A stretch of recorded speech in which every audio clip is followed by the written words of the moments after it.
Gas ಎಲ್ಲ ಹೊಡೆದಾಕ್ಬಿಟ್ರಿ ಅಂಕಲ್ದು.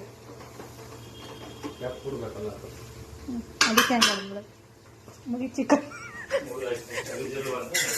ಅಷ್ಟೇ. ನೋಡಿ ಸರ್, ನಿಮ್ಮ ಫ್ರೆಂಡ್ ಎಷ್ಟು ಹೆಲ್ಪ್ ಮಾಡ್ತಾರೆ. ಹೌದು ನಿಜ. ಇಂಥ ಅಲ್ವಾ, ಎಷ್ಟು ವರ್ಷದಿಂದ ಮಾಡ್ಕೊ ಬರ್ತಾರೆ. ಎಲ್ರಿಗೂ ನಮಸ್ಕಾರ. ನಾನು ನಿನ್ನೆ ಸ್ಯಾಲ್ರಿ ಬಂದಿತ್ತಲ್ಲ, ಅದಕ್ಕೆ ನಾನು ನೈಟು ಬಿರಿಯಾನಿ ಆರ್ಡರ್ ಮಾಡಿದ್ದೆ. ಬಟ್ ನೈಟ್ ನಾನು ತಿನ್ನೋಕ್ಕಾಗಿಲ್ಲ, ಹಂಗೆ ಮಲ್ಕೊಂಬಿಟ್ಟಿದ್ದೆ. ಅದಕ್ಕೆ ಮಾರ್ನಿಂಗ್ ತಿನ್ನೋಣ ಅಂತ ನೋಡಿದೆ, ಸ್ವಲ್ಪ ಒಂಥರ ಆಗಿಬಿಟ್ಟಿತ್ತು. ಆದರೂ ಏನು ಮಾಡೋಕ್ಕಲ್ಲ, ಅದೇ ತಿಂದೆ. ಮತ್ತು ಬಟ್ಟೆ ಎಲ್ಲ ಸ್ವಲ್ಪ ವಾಶ್ ಮಾಡೋದಿತ್ತು, ಆ ಬಟ್ಟೆ ಎಲ್ಲ ವಾಶ್ ಮಾಡಿ ಮಧ್ಯಾಹ್ನ ಟಿಫನ್ಗೂ ಏನೂ ತಿಂದಿರಲಿಲ್ಲ. ಬಿರಿಯಾನಿನೇ ಸ್ವಲ್ಪ ತಿಂದಿದ್ದೆ, ಅದು ಸ್ವಲ್ಪ ಹಾಳಾಗಿತ್ತು. ಆದರೂ ಅದನ್ನೇ ಅಡ್ಜಸ್ಟ್ ಮಾಡ್ಕೊಂಡು ತಿಂದಿದ್ದೆ. ಅದಕ್ಕೆ ಮಧ್ಯಾಹ್ನ ಇನ್ನೇನು ಊಟಕ್ಕೆ ಹೊರಗಡೆ ಹೋಗೋಕ್ಕಾಗಲಿಲ್ಲ. ಅದಕ್ಕೆ ನೋಡಿ ಸೌತೆಕಾಯಿ ಮತ್ತು ಸ್ವಲ್ಪ ಮಿಕ್ಸ್ಚರ್ ಇತ್ತು, ಹಾಕೊಂಡು ತಿಂದೆ. ಟೇಸ್ಟ್ ಮಾತ್ರ ತುಂಬ ಸಖತ್ತಾಗಿತ್ತು. ನಾನು ರೆಡಿಯಾಗಿಬಿಟ್ಟು ಇಲ್ಲಿ ಸ್ವಲ್ಪ ಬ್ಲೌಸ್ ಸ್ಟಿಚಿಂಗ್ ಕೊಟ್ಟಿದ್ದೆ ಯಲಹಂಕದಲ್ಲಿ.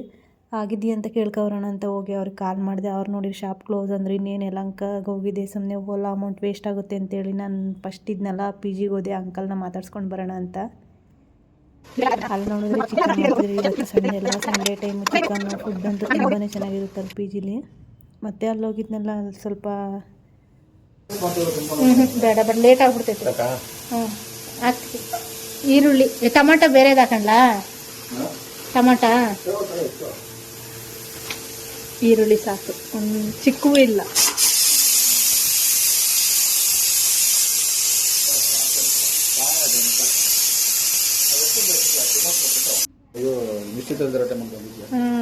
ಮಾತಾಡ್ಸ್ಬೋದಿತ್ತು. ಇಷ್ಟು ಬೇಡ, ಫ್ರೆಶ್ ಆಗಿ ಚೆನ್ನಾಗೈತೆ. Thank you. ಟೊಮಾಟೊ ಅವೇ ತಗೊಂಡ.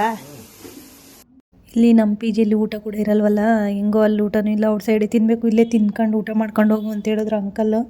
ಮತ್ತು ನಾನು ಅಲ್ಲಿಂದ ಊಟ ಎಲ್ಲ ಮಾಡ್ಕೊಂಡು ಬರೋ ಅಷ್ಟೊತ್ತಿಗೆ ಲೇಟ್ ಆಗಿಬಿಡುತ್ತೆ ಅಂತ ಹೇಳ್ಬಿಟ್ಟು ನಾನು ಹಂಗೆ ಬಂದೆ. ನಾನು ಪಿ ಜಿಲಿ ಅಂಕಲ್ ಹತ್ರ 2 ಈರುಳ್ಳಿ ಟೊಮೊಟೊ ಎಲ್ಲ ಇಸ್ಕೊಂಬಂದು ಏನು ಮಾಡಿದೆ ಅದನ್ನು ನೆಕ್ಸ್ಟ್ ವೀಡಿಯೋದೆಲ್ಲ ಹಾಕ್ತೀನಿ. ಆನ್ಲೈನಲ್ಲಿ ಆರ್ಡ್ರ್ ಮಾಡಿದ್ರೆ ತೊಗೊಂಡ್ರೆ 2 ಪೀಸ್ ಒಂದೊಂದು ಪೀಸ್ ಕೊಡೋಲ್ಲ, ಅದಕ್ಕೆ ಅವ್ರ ಹತ್ರ ಹಂಗೆ ಇಸ್ಕೊಂಬಂದೆ.